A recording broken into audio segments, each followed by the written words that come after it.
En esta sesión vamos a analizar las acciones variables correspondientes a uso, las denominadas sobrecargas, según se establece en el Código Técnico de la Edificación en su apartado, en su documento básico de acciones en la edificación.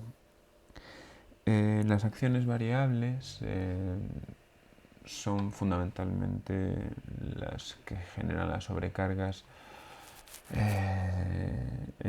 de uso que nosotros utilizamos para el cálculo de nuestras estructuras. Habitualmente se corresponden con todas aquellas que pueden aplicarse a una estructura como consecuencia precisamente de su uso. Si estas sobrecargas son excesivamente grandes, son sobrecargas que corresponden a situaciones, por ejemplo, de almacenamiento en industrias agropecuarias o cualquier otro tipo, por ejemplo, incluso en bibliotecas, y no se encontrasen recogidas en los anejos correspondientes al código técnico, pues deberían calcularse de forma individual. Bueno, en estas acciones variables correspondientes a las sobrecargas de uso, lo que se hace es aplicar la tabla 3.1 del Código Técnico de la Edificación en su documento básico Acciones en la Edificación. Esta tabla 3.1 lo que hace es establecer una diferenciación en función de la categoría de uso con sus correspondientes subcategorías, aplicándole una carga uniformemente repartida de carácter superficial o incluso concentrada, puntual, para cada tipología de uso. Las tipologías de usos que nosotros utilizamos en función de lo establecido en el código técnico son las residenciales, las administrativas, las zonas de acceso público, zonas comerciales, tráfico y aparcamiento para vehículos ligeros, y luego están las correspondientes a las cubiertas, que son la F y la G, y que se diferencian si son solamente accesibles de forma privada o si son accesibles para conservación. Para cada una de estas categorías de uso y sus correspondientes subcategorías se establece, como hemos indicado, una carga uniforme o concentrada de aplicación.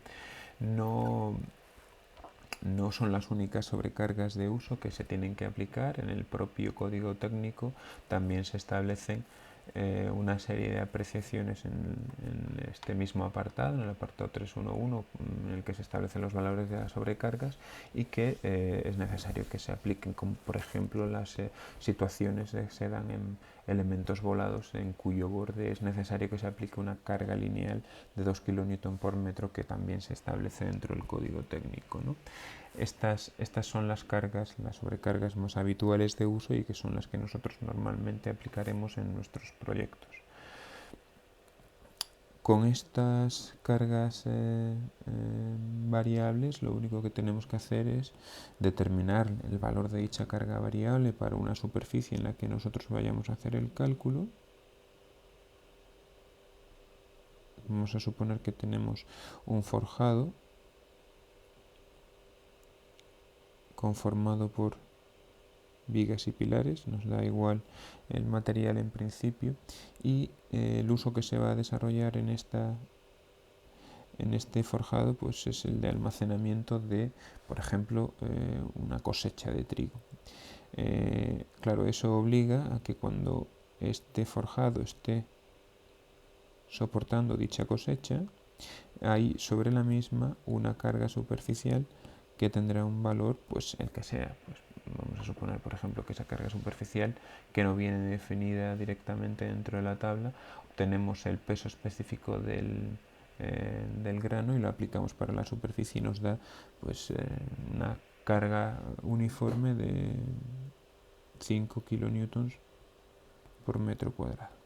Bueno, pues esta sería la carga superficial que nosotros tendríamos que aplicar.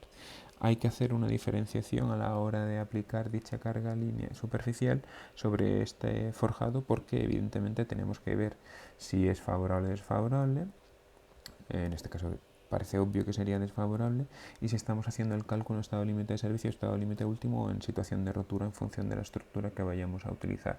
Lo digo a los efectos de la aplicación de los coeficientes de mayoración y minoración de cargas y de la resistencia de los materiales. Pero bueno, en principio la carga variable de uso, la sobrecarga a aplicar aquí, en este caso sería una de 5 kN por metro cuadrado. A esta sobrecarga de uso habría que añadirle, en el hipotético caso de que fuera necesario, una serie de cargas o sobrecargas de uso adicional que fueran correspondientes, que fueran compatibles con la categoría de uso que nosotros estamos estableciendo en función de la tabla 3.1. A partir de aquí procederíamos con el cálculo. Si supongamos que nuestro pilar, nuestro forjado tiene 6 metros por 5 metros, si la superficie que tenemos nosotros es una superficie de 30 metros cuadrados y la carga que tenemos que aplicar, la carga Q, es de 5 kilonewtons, la carga total que nos sale sería lógicamente 5 por 30 igual a 150 kilonewtons, que consideraríamos repartida de forma proporcional a cada uno de los pilares P1, P2, P3 y P4. Por lo tanto, la carga que actuaría sobre cada uno de los pilares sería igual a la carga total actuante entre el número de pilares que nosotros tenemos en nuestra estructura, que en este caso es 4. Así pues, tendríamos 150 entre 4, que serían 37,5 kilonewtons actuando sobre cada uno de los pilares. Recuerdo que no se ha estimado el cálculo correspondiente al peso de la estructura, ni al peso de los pilares, ni se han mayorado siguiendo los criterios establecidos en el propio documento básico Acciones en la edificación o en la EH en el caso de tratarse una estructura de hormigón. No se han mayorado las cargas ni se han considerado las minoraciones correspondientes a los materiales para el cálculo. Solo y exclusivamente nos hemos limitado a aplicar sobre una estructura las acciones variables de uso, en este caso sobrecarga. Espero que os haya sido de utilidad. Muchas gracias.